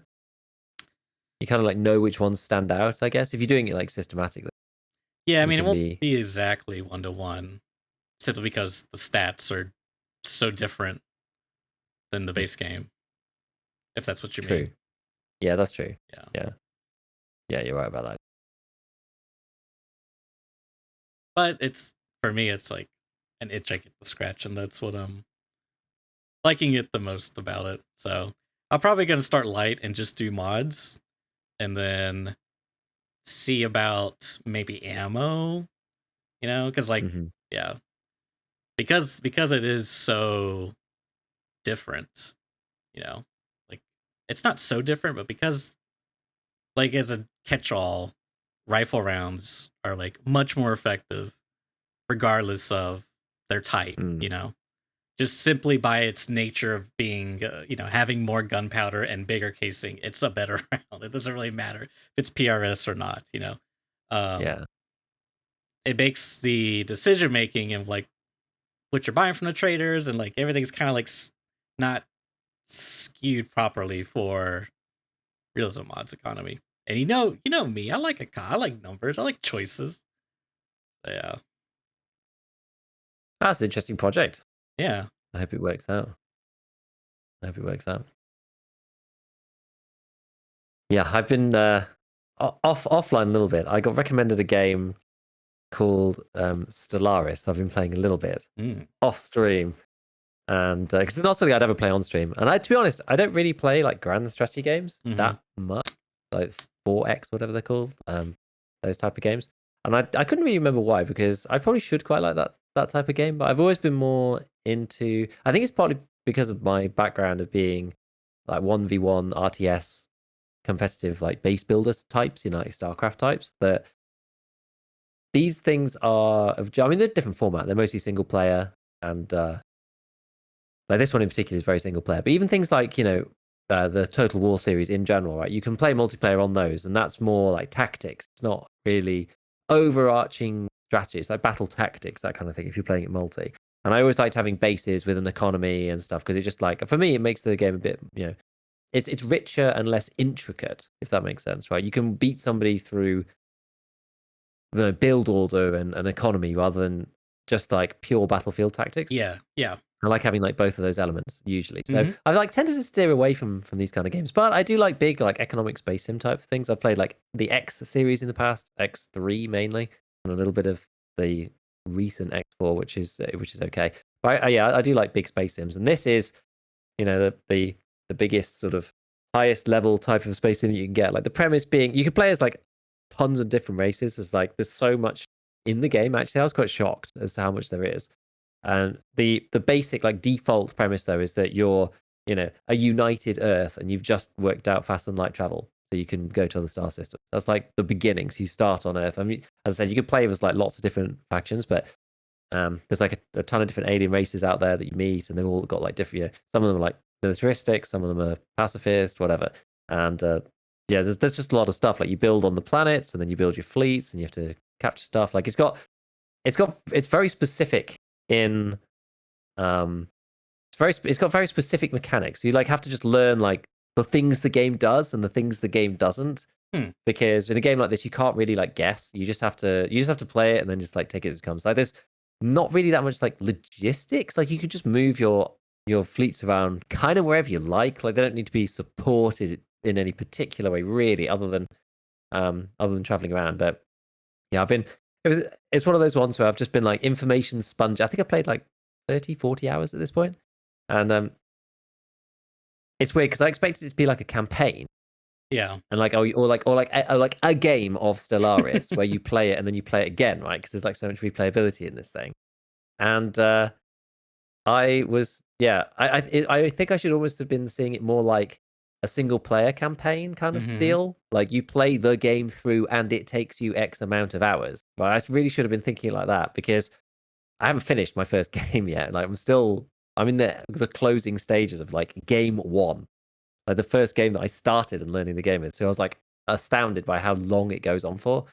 Yeah, it was interesting. So like, you kind of like expand at the beginning, and then you meet a lot of other factions, and you either decide to be friendly with them or not. And you have to kind of balance between them expanding out as well, so they don't take too much of your space, but you don't want to go to war with everybody. It's like you have to kind of like balance it out. Like it's diplomacy, and it's actually not that bad.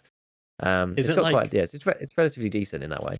is it narrative driven in this aspect? Like, is it like, here's our ideals and, you have your own, is it RPG like you playing? Like it's not specifically. It's more sandbox than that. But Uh-huh. the way that the different races interact with you depends on their ideology and your ideology. So the mix and match between those different ideologies depends on like how they then see you, how they interact with you. Like there's like a whole bunch of like weaker races that if you've got like a powerful military fleet, or like people won't touch you, right? They'll be like more friendly to you if you've got a huge fleet, obviously. So Huh. and I think like especially at the beginning of the game, there's like lots of random events called anomalies. You have like science ships going around looking for stuff, and you're like researching things and like weird stuff out in the world. Like ships that have got like stuck falling into black holes and like random stuff like that. So you get these like pop-ups with the text on it, which is like they're actually really cool. But a lot of that starts to like disappear after the mid game, I would say. So you're kind of into I sort of like I started being like, well, I can't really expand anymore, and I can't really build anything. And what I've been doing was I had like a couple of friends around me, like new neighboring allied people around me. But it's quite hard to control, like to claim territories. There's sort of limits on how much you can actually grab, especially as like humanity. I think there are other factions where there's not so many limits. Anyway, so rather than trying to like claim their territory directly for like the ones I ended up going to war with, I ended up just turning them into like vassal states, like subject states under the under my empire, whatever. So they still exist, but there's a whole like set of diplomacy toggles about like, are they allowed to expand or not? Like, are they eventually able to just be consumed within my empire? Like, how much are you going to tax them on various resources? So I was like, well, this is much easier than managing the whole system myself. I'll just make all of these, like every time I meet anyone, I'll just turn them into a vassal state and then just like tax the hell out of them, and it'll be easy. And I kind of got like, I had like most of the map with just like my vassal states. I had like tons of resources coming in. It was like absolutely insane. So I had this like huge fleet and stuff. And there's like a couple of these like end game factions which I was trying to interact with, but because I'd made this like federation with a couple of friendly Yeah. factions around me, they wouldn't go to war with them, and I couldn't get my vote wasn't high enough to like actually get into war with these factions. And I was like, well, I'm kind of bored now. Like I'm kind of stuck. Like I'm not really sure what I'm going to do. And so I was just like, skipping forwards a bit. Like, okay, well, I've got to figure out some way of doing this. Next minute, every single vassal state that I'd annexed, basically, they'd all got together and rebelled against me simultaneously. No way. So I had like it was like minus 500 energy, minus 500 food, because like my empire relied on all of the income from the taxation that I'd be given. And I was like, oh my God. And like I basically spent, and that was the point where it went from like I was very interested. I wanted to play it like, a couple of hours every night kind of thing. And like when that happened, I was like fighting for my goddamn life, because I had a big fleet, but like I was basically fighting off like half of the rest of the universe who like hated me for the amount that I've like pillaged their systems for putting them under the cosh or whatever. And I got completely addicted for probably about, I don't even know, it's like 5 to 10 hours or something, to the point which I literally couldn't put the game down, because it was like fighting on like 6 different fronts at the same time. You got ships jumping through hyperspace and stuff. I was like, oh my God. I was like, my brain was just like overloaded with like what what was going on. It was so cool. So It was so cool. the combat / gameplay aspect of that, is it like skill checks, or is it more like, you know, yeah, like how does that work? What does it look like? That's very much like you send a fleet somewhere and you tell it to attack, but it's you design. What's kind of neat is that you design the layout of the ships. Mm-hmm. And there's lots of different ways that you Ah, could set them out, right? So there's armor and there's shields, and each ship has got a power, and then there's lasers, and then there's normal cannons, and you've got shield, armor, and hull, and the different weapons do different amounts of damage to the different types. So it's way more complicated than I know how to use it properly within the sure. first one. There's like torpedoes as well. There's like plasma throwers that go through shields and Mm-hmm. do less damage, but they hit the hull directly. And like it's actually really complicated. So you build the ship and then you build them en masse from that template, Yeah. put them into fleets, and you can have different types within the same type of ship as well. So there's like a couple of tiers, like 5 tiers of ship really, going from like Corvette all the way up to battleship. And so on each one, you can have different layouts. You can have ones that are more artillery. They have like slower firing guns, but when they do hit, they tend to destroy stuff more. Or you can have like smaller ones for like whittling down shields. You want kind of a balance between the two. Like it's very, very cool. Like I changed up ship design like quite a few different times. So you're always like fighting the trade-off of like, do I want a fast ship or one with like more guns or like this type of weapons? Or But you can like yeah, mix and match, produce like 50 of the fast and like 100 of the torpedo yeah. ones. Yeah. Yeah, and then like use them together in fleets. And you're just controlling them around. What happens is, so you can control them and send them wherever you like, but once they get into a battle, they're like stuck and you can't disengage. So there is a retreat button, and you can basically do like an uncontrolled faster than light, just like boost out of there. But the fleets just disappear for like 3 years in game, because each second is like a day in the game. Hmm. So Oh, if you just wow. like uncontrolled FTL to get out of the battle, it's just like the ship's just gone for 2 years. And then like 2 years later, they just like reappear because they go in like Huh. who knows where they go, right? Yeah. So That's usually you see the interesting. fights out to the end. But yes, it is interesting. It's like there's some mechanics to it that are kind of annoying. Mm-hmm. Things like conquering planets and that kind of things like quite annoying. So you can control all of the kind of like I guess it's not really terrain, but you can control all of the terrain with your star fleets, whatever. But like unless you've taken the planets, you don't like win technically most of the time. You need to like actually control the planets too. But like, how do you capture a planet with a spaceship? Well, you can't really. You have to send an army down. So you have to like build armies to like send down to the planet. And then there's like a little iconographic kind of Mm-hmm. battle that happens for the planet, but it depends on you soften them up by like orbitally bombarding them with your ships first. So they just sit in orbit, just pounding the planet, like pounding the armies down below on the surface. It's crazy. Yeah, Easy 8, my mod, he's actually in chat now. He's the one who recommended it. Says he's to blame. He's definitely to blame. The thing that's crazy about it is that there's like, I'm playing the vanilla game, Oh. and the way that they monetize this thing is that there's like, I don't even know how many DLCs there's like 20 maybe or something like this. There's a lot, 21 and items in apparently this ultimate bundle on Steam. there's loads. Wow. There's loads. I just bought the base game, and even in that there was a lot of stuff. Yeah. I feel like you have to play it through probably the first time, just to see what is there, because there was already a lot. It took me like ages to get to grips with it. I spent half of the game probably on pause. That's probably why it took me so long. Like pausing stuff, looking things up, reading things on the internet, going like, why doesn't this work? People, oh yeah, you have to do this. And Certain things work in specific ways, but if I'm reading this right, yeah, they're still like updating this game. They came out with a DLC on the 7th of May. yeah, they're like still updating it and still So they're like still adding supporting stuff, the thing. This is which is quite cool. this is probably one I of don't those know if there's mods. games. I'm not sure. This is probably one of those games / studios. It's like, it's like its own little niche, but it's like, you know, it's not like mass appeal, big, Call of Duty selling a billion, jillion copies, whatever. It's just like steady stream of business, It's like, yeah, it's a little niche and people like it. That's Yeah, cool. yeah, exactly. There's like quite a few games that are like that. Like like the X games are kind of like that too. Like Yeah, big sort of. yeah. You can play them like adventure games if you want, but most people play them for the kind of like economic space sim kind of thing. You Mhm. start off as one ship and you haul like 50 ore credits and you make a bit of money, and then you do that. Then you do 70, and then your ship's full, so then you go and buy a transporter, and then you buy the AI module for it, so then you send it back and forth between the two stations you're having to look, and then before you know it, you've got 5 ships, and then you're building your own mining station, and like that's that type of game as well. That's usually what I like, that sort of thing, where it's like it's a little bit like this. It's the same like psychological lizard brain itch scratching that like cookie clicker, so like it's sort of an exponential game kind of, but like a really complicated exponential game with space graphics. Those games always just appeal to me, anything that's got that kind of like you slowly build up this thing. I and always then like it's that. And like Tarkov's a bit like that in some ways.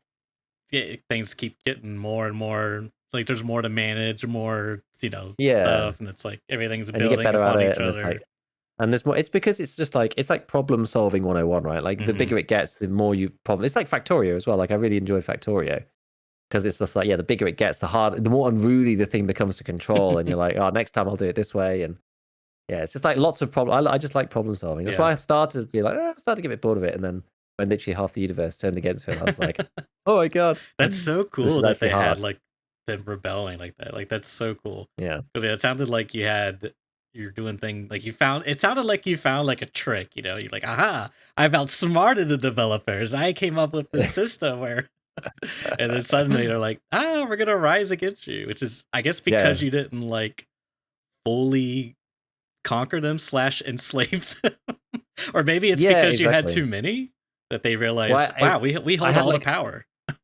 well, what? Yeah, I did. There was this specific kind of chain of events that happened where so I tried to fight one of the end game Mm-hmm. races, but they just like, even though we had like, it looked like we had similar army power, it just like deleted my fleet Oh. completely, and I was like, oh dear. So I had to rebuild it, but in the process of like rebuilding it, I started getting like all these threatening messages from the AI, and I think it was literally like the size of my fleet that was keeping half the universe together. And after my fleet got deleted, like they all started declaring war on each other as well.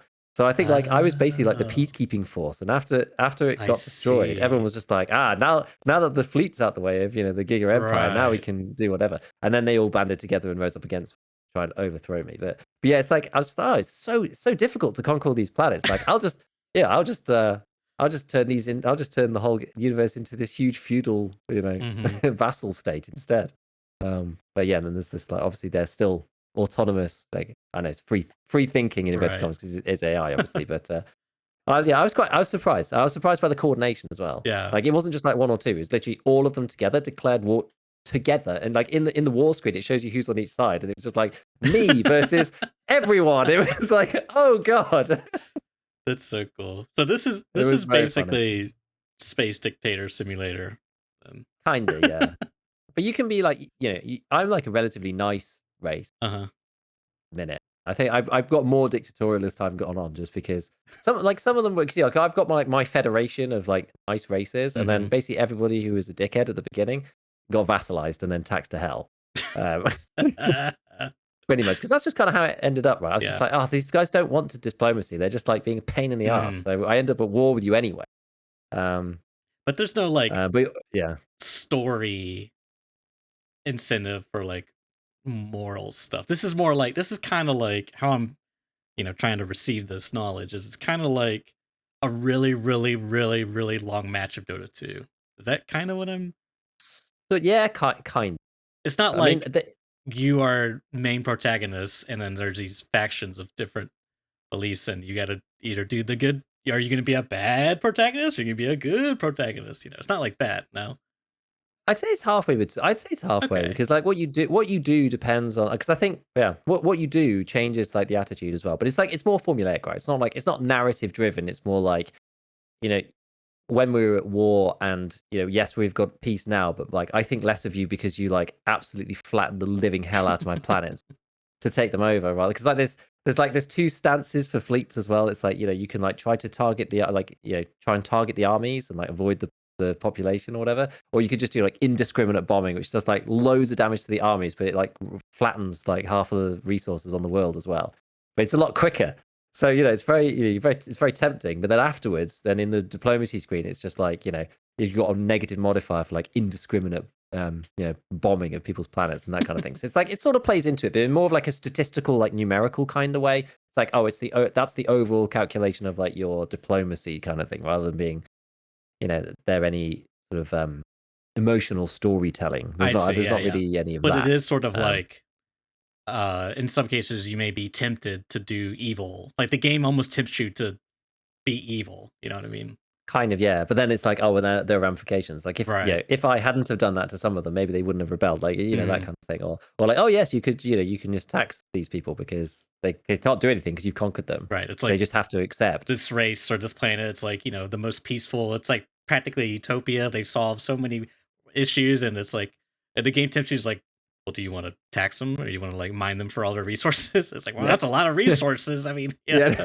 I don't want to be a bad guy, Yeah. but I'm sorry. Yeah, come on, I'm fighting a multi-war front over here. Yeah, exactly. So it's like, I quite like it. I quite like it. That's But pretty yeah, I cool. think there's like a ton of different starts. You can play like there's like hive minds, there's like robot ones, Hmm. there's like void dweller type races. There's like tons of like I've just played as like the human race, the UN. I played like the most boring default start just to play the game because I figured it was going to be like, oh, I play this for a couple of hours and then I move on to the next campaign. It's just like 30 hours later, I'm still playing playing the starting.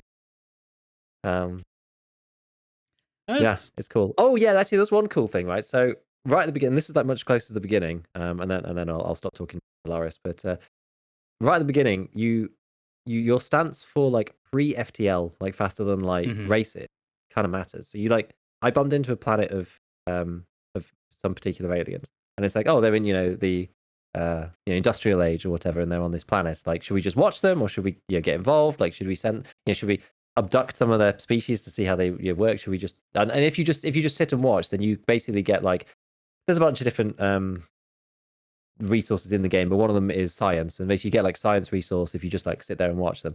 And so I watched them, and it's like, oh, they've advanced to the machine age, and like, oh, they've split the atom. You get these like little updates over time, and then it was like, oh, they've developed the atomic bomb, and there's a conflict brewing between the two different continents. It's like, what should we do? Should we intervene? Because my original stance, the original stance for my race was like non-intervention. Don't do anything at any cost so that they'll know.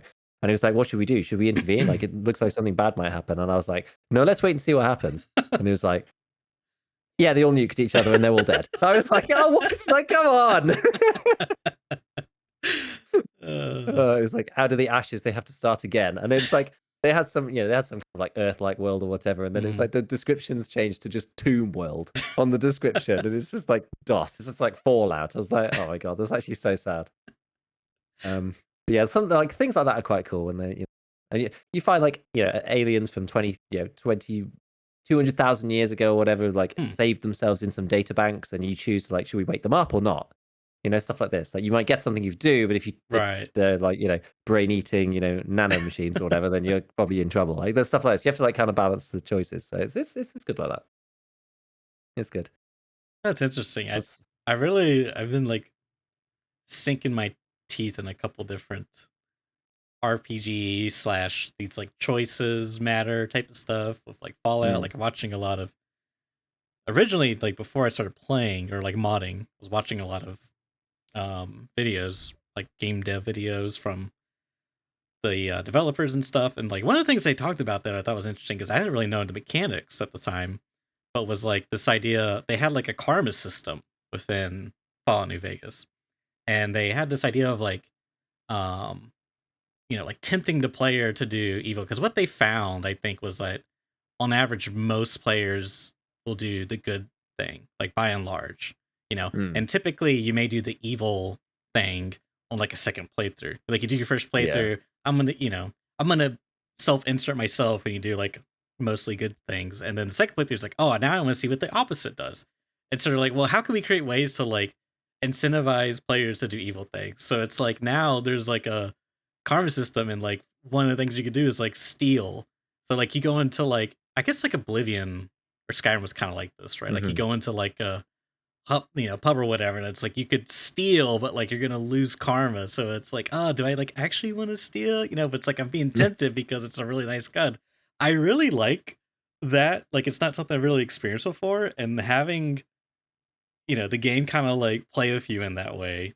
It's like trying to tempt you to like do an evil thing and like or just engage with a mechanic at the end of the day.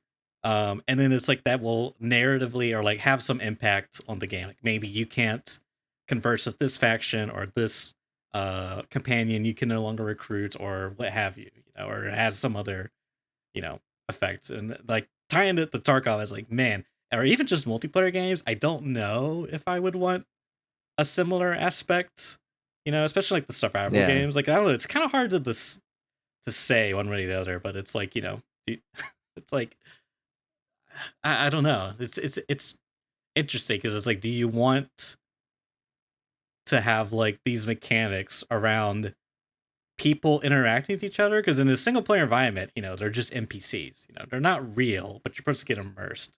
Whereas like you play an Mm. online game, they are real people through a medium. So like, if someone's being like toxic, and it's like, oh, but I have to engage with the game in a way I have to be nice to them because this is beneficial for my gameplay. Is that Yeah. like something you really want to like foster? Like, I don't know. Mm. You know, I so know what you mean. That's funny, isn't it? It's just like unimmersive dealing with real people, more immersive dealing with the AI, yeah. but Oh my obviously god, less that's kind of genuine. crazy. Yeah, that's Because kind of crazy to think about. Yeah, it kind of like you're breaks breaking the the wall, right? Yeah. it's quite fascinating. Yeah, best games like that, I imagine things like The Witcher, where you do get very involved Hmm. in the story and stuff. So good storytelling like that is decent. But yeah, I don't know. It's hard to do in a multiplayer environment, I think. Yeah, Tough.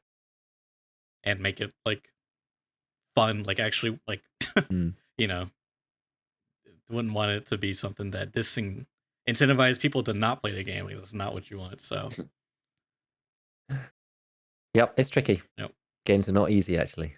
They're not easy to make. They're not. This just in. Just a quick little announcement, whatever. Uh, whatever. What's the word I'm looking for? Whatever. Update. They changed the hustle quest line, the kill all bosses. It's on Shoreline now. Oh. This just in. You heard it here first on ScavTalk through Logical Solutions Twitter account. You mean reserve? Yeah, what did I say? Shoreline? Yeah. You said shoreline, Yeah, yeah. reserved. Yeah. Cool. That's actually cool. Like reserve is I actually quite like reserve. So I still like reserve. I'm still a big fan of reserve. It's okay. I think the underground makes it suck a bit, but the above ground bit on reserve I quite like. Yeah. It's okay. I've never really liked it all that much, to be honest. I just wish the sound was a bit better in that map, but otherwise I quite enjoyed it. I like the bit around by the train yard and stuff. I've had some good times there. Mm. Well, there you go. You can go and get your. I know loads of people are getting their snowball quest done that way because all the bosses are there, so Oh, you can that go and makes kill sense. all the Yeah. bosses in one life. Yeah. I mean, it's not something I really care for. Sure. I'm not that fussed to go and push that and get it. Mm-hmm. I saw the other day, so I raided Gino, and he got dragged in with Jesse because Jesse was trying to get Snowball, not because he was trying to, but just because he had. I think he just had to kill Knight or something. He just so happened that he hadn't died Oh, wow. doing like playing with Yeah. like Velian and a few other people.